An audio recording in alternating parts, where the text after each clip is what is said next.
Okay guys, we're back out here.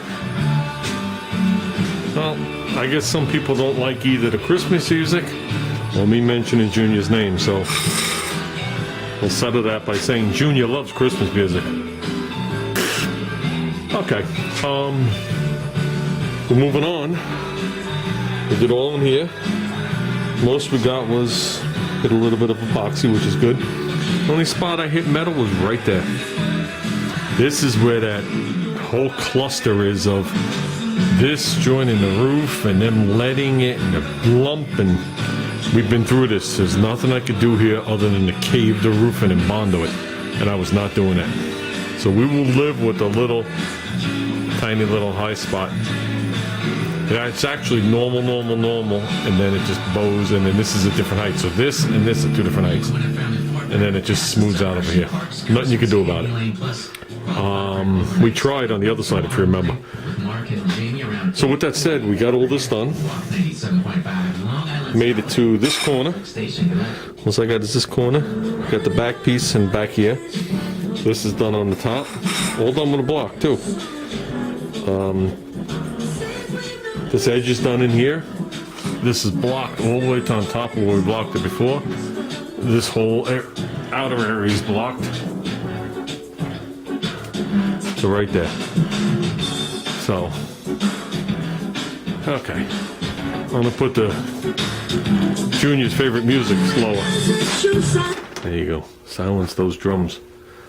Anybody know where that's from? There's bonus points if you could tell me where that's from. It's from a TV show. Okay, guys, we could stay out here a lot longer than we wanted to. But we got that rib done. We made it to the A-pillar. Okay, this is done. It's still drying.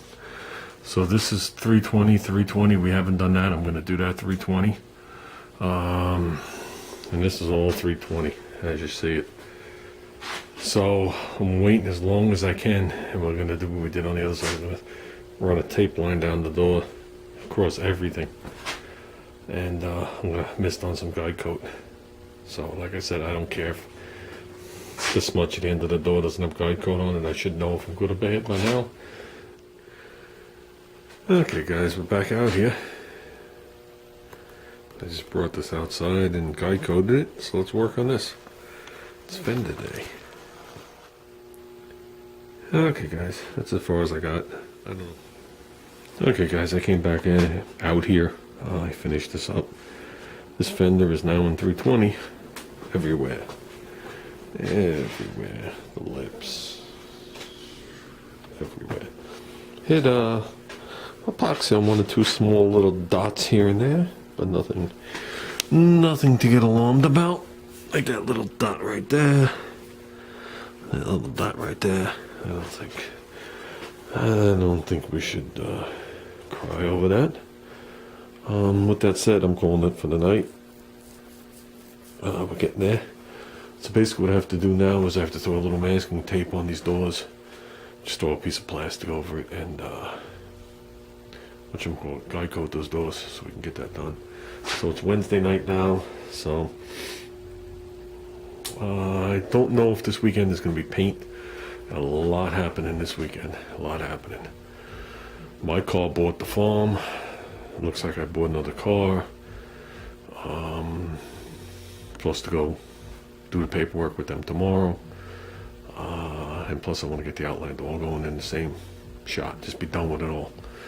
So, minus the paint on the Outlander. Just bring it to the shop, oil change, go over anything that has to be gone over from its sitting, maybe trim up the rotors, full wheel alignment, make sure nothing's bent on the car that I missed. Everything mechanical. So anything left is a scuff and shoot on that thing. And then Junior can start using it, because it is on the road. It's been on the road for months. So, yeah. What I'm doing with the Corolla, don't know. Tranny took a puke.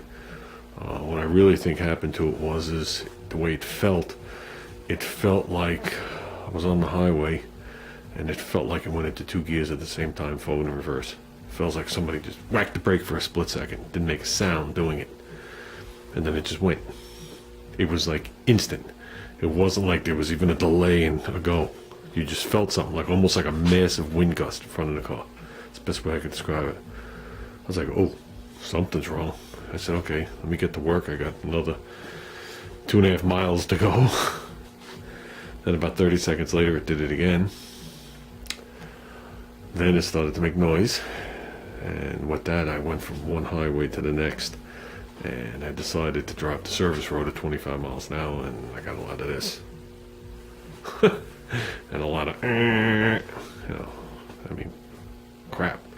I was in the right-hand lane in the service road. You know what I mean? But whatever. And by the time I got it into work, it was making massive noises coming out of it. Yeah, no reverse. Reverse is like putting a standard transmission into reverse without pressing in the clutch.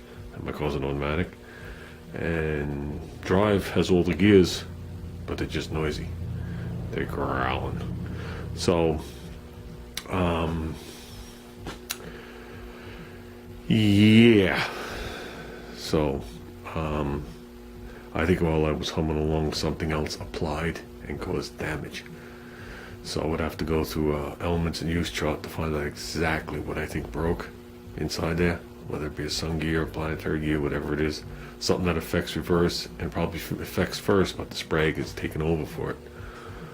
But it doesn't matter. It's hard parts. I found multiple units in the boneyards, all reasonable amount of miles on them, but wasn't going to dump the kind of money they were asking for these units. It was easier to just buy another car. Just sad. I wanted to keep the Corolla forever, being it was on classic insurance, and just move on to something else, and I always have it as a secondary car. But that don't look like it's going to happen. So, unless a tranny falls in my lap, which that ain't going to happen either. So, with that said, yeah, I'm still out here humming along, but I don't think paint is going to happen this weekend. We'll try. If not, it'll be the following weekend. So, I got a lot to do. Okay, guys. That's it. That's the update. I'll talk to you later.